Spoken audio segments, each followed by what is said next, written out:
हम लोगों के बड़े। नमस्कार दर्शकों, हम नागरिक देख रहे हैं आप और मैं हूं आपके साथ प्रीति कश्यप। इस वक्त गोरखपुर ज़िले में सांसद खेल प्रतियोगिता चल रहा है और खेलो इंडिया की जो मुहिम थी वो तो काफ़ी समय पहले से चली रही थी और इस वक्त हम हैं ब्लॉसम सीनियर सेकेंडरी स्कूल जो कि मानी राम में और वहाँ पर आज जो स्पोर्ट्स मीट जो पिछले एक हफ्ते से चला था आज उसका लास्ट प्राइज़ डे डिस्ट्रीब्यूशन था और यहाँ पे हमारे साथ कुछ विनर्स हैं जो कि अपने प्राइज़ के साथ इस वक्त यहाँ पर खड़े हुए हैं। सबसे पहले सबसे विनर कौन है रेस में? यहाँ पर हमारे साथ रेस के विनर हैं, तो बताइए कि कितने दिन से प्रिपरेशन कर रहे थे? और जब सुबह एक्सरसाइज करते तब भी प्रैक्टिस करते थे। प्रैक्टिस करते हैं और फिर जो स्पोर्ट्स मीट था इस तरह की जो चीज़ ऑर्गेनाइजेशन मतलब इवेंट्स होते हैं ये सब होना चाहिए और ताकि आप लोग को पढ़ाई के अलावा और भी कुछ वक्त स्पोर्ट्स के लिए मिले। हाँ, ये होना चाहिए। अच्छा, कोविड के टाइम में सबसे ज़्यादा ये बोला गया था कि बच्चे स्पोर्ट्स नहीं खेल पा रहे, बाहर नहीं जा पा रहे, तो कहीं ना कहीं कुछ दिक्कतें हुई होंगी, तो किस तरह की दिक्कतें हुई थी? उस वक्त घर से बाहर नहीं निकल रहे थे। स्पोर्ट्स से क्या होता है कि फिज़िकली भी आप फिट रहते हो और मेंटली भी। तो जब दिन भर घर में 2 महीना 3 महीना साल भर घर में बंद रहने से बहुत अनकम्फर्टेबल फील होता था क्योंकि खेल नहीं पाते थे और कभी अजीब लगता था, कुछ खाली खाली लगता था। बट अब जब सब कोई नॉर्मल है तो अच्छा लगता है। अब लगता है कि everything is normal so we can do anything. Covid के टाइम में जो हमारा छत था, घर का छत था, वही हमारा प्लेग्राउंड बन गया था। Yes ma'am. तो उस पर क्या कहेंगे कि किस तरह का बदलाव हुआ कोविड के बाद से और इस समय मैम पहले तो सब चीज़ें ओपन होना शुरू हुआ? मैम पहले तो छत पे सब लोग समझते थे कि टाइम पास के लिए कि शाम को चले जाएं, थोड़ा बहुत टहल हो लें। फिर कोविड में क्या आया कि सबको नशा चढ़ा कि बॉडी बनाएंगे, जिम करेंगे। तो जिम तो उस समय बंद था, लेकिन तब फिर घर पे डंबल उम्बल बना के तो वही छत का यूज़ कर लिया गया हम लोग जिम के लिए। और कोविड के टाइम सबसे ज़्यादा ये भी कहा गया था कि बच्चे बस पढ़ाई कर रहे हैं, घर पे टेंशन में हैं, खेल नहीं पा रहे हैं। तो लड़कियों का क्या रिएक्शन था? किस तरह से घर पे कुकिंग के अलावा स्पोर्ट्स पे कितना फोकस रहता था? बिल्कुल फोकस नहीं हो पाता था घर पे। मतलब मम्मी लोगों का कहना था कि घर पर हो तो कुछ नया आइडिया ट्राई करो, कुछ अपना क्रिएटिविटी करो, कुछ कुकिंग सीख लो, आगे काम आएगा, ये सब था। थोड़ा बहुत स्पोर्ट्स में था, थोड़ा बहुत सुबह एक्सरसाइज के टाइम पे ये सब हो जाता था, लेकिन उतना नहीं इस पढ़ाई और स्पोर्ट्स पे ध्यान दे पाए थे हम लोग। सबसे ज़्यादा किस स्पोर्ट्स में इंटरेस्ट है? सब में almost kho kho, badminton. Badminton. अगर कभी मौका मिले इंडिया को रिप्रेजेंट करने के लिए तो किस स्पोर्ट्स में जाना चाहिए? खो खो। खो खो में। और आपका क्या थिंकिंग है कि आप किस में इंडिया को रिप्रेजेंट करना चाहती हैं? कौन सा स्पोर्ट्स सबसे ज़्यादा पसंद है? बैडमिंटन। बैडमिंटन।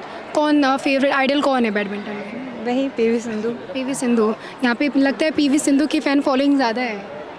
और कौन से रेसलिंग में किसी को इंटरेस्ट है? मतलब लड़कियाँ इस टाइम रेसलिंग में बहुत ज़्यादा आगे बढ़ रही हैं।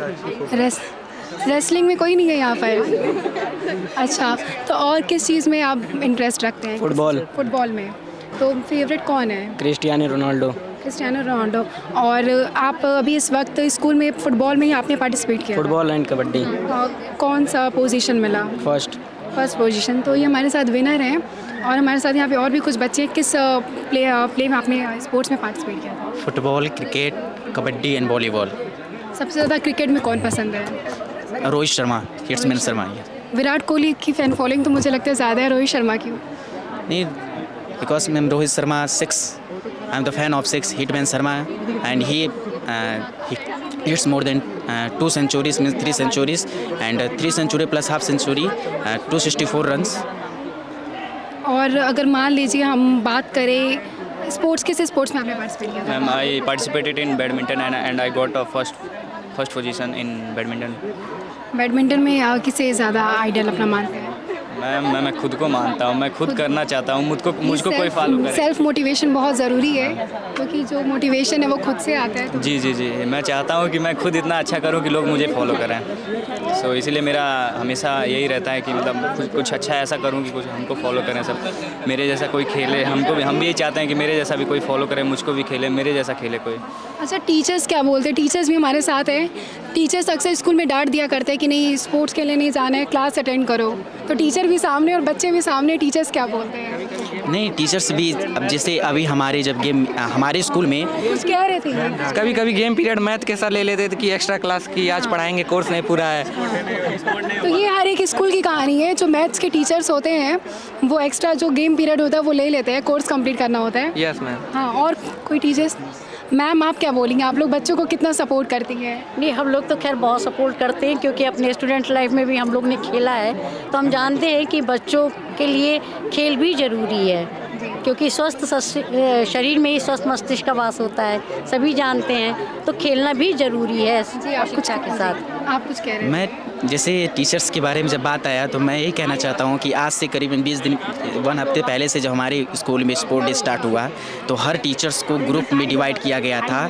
तो मैंने देखा कि सब टीचर्स अपने ग्रुप को सपोर्ट करते, तो कैसे कह सकते हैं कि टीचर बच्चों को उत्साहित नहीं करते हैं? ज़रूर करते हैं, पूरा 100% देते हैं ताकि उनकी हाउस विन, उनकी नाम हो। और अभी तो कह रहे कि पीरियड ले लेते सबकी हैं, अपनी अपनी अलग अलग ओपिनियन होती है, तो मैं कुछ और उनकी कुछ और। तो मेरी ओपिनियन ये है कि टीचर्स भी सपोर्ट करती हैं। बाय द वे अगर एग्ज़ाम सर पे है, पास में है, तो फिर उन्हें हटा दिया जाता है, क्योंकि एक बार एग्जाम हो जाता है उसके बाद खेलना कूदना तो पूरी ज़िंदगी भर रहता है। लेकिन एक बार जब स्टडी चली जाती है तो फिर दोबारा वो लौट करें। जैसे सर अभी सर ने बोला है कि 9 से ही हमें अपना स्टेमिना बनाना चाहिए कि हमें क्या करना चाहिए। तो हमें आज उस चीज़ की रियलाइज़ भी हुआ है कि हमें खुद पहले अपने आप को पहले मोटिवेट करना चाहिए, किस डायरेक्शन में जाना चाहिए। तो 1-2 दिन में नहीं होता, उसके लिए हमें कॉन्टिन्यूस प्रयास करना पड़ता है। तो इसीलिए मैं टीचर्स को जरूर सपोर्ट करूँगा इस विषय में। बिल्कुल, ये बात बिल्कुल सही है कि जो तैयारी है वो 1-2 दिन से नहीं होता है। और यहाँ पर हमारे साथ और भी कुछ बच्चे हैं जिनसे हम मतलब कोविड के टाइम में और उसके बाद से लड़कियों में मतलब स्पोर्ट्स को लेकर के कितना क्रेज़ बढ़ा है? कुछ क्रेज़ नहीं बढ़ा है, जो था वो भी गया। ये है कि इंडोर गेम्स में मतलब थोड़ा इंटरेस्ट आया, इंडोर गेम्स खेलते थे कोविड के टाइम, तो मतलब जो पहले से आता था वो अच्छा हो गया, चेस वगैरह नहीं आता था वो सब सीख लिए। और घर से कितना सपोर्ट रहता है गर्ल्स को? स्पेशली मैं पूछना चाहूँगी कि घर से सपोर्ट रहता है, पूरा सपोर्ट रहता है। तो मतलब कि एक पॉजिटिव चेंजेस है ये सोसाइटी में। और इस वक्त हमारे साथ हैं जो ब्लॉसम एकेडमी के जो विनर्स हैं, स्पोर्ट्स विनर, हम उनके साथ हैं। और ऐसे ही तमाम अपडेट्स देखने के लिए देखते रहिए हम नागरिक। धन्यवाद।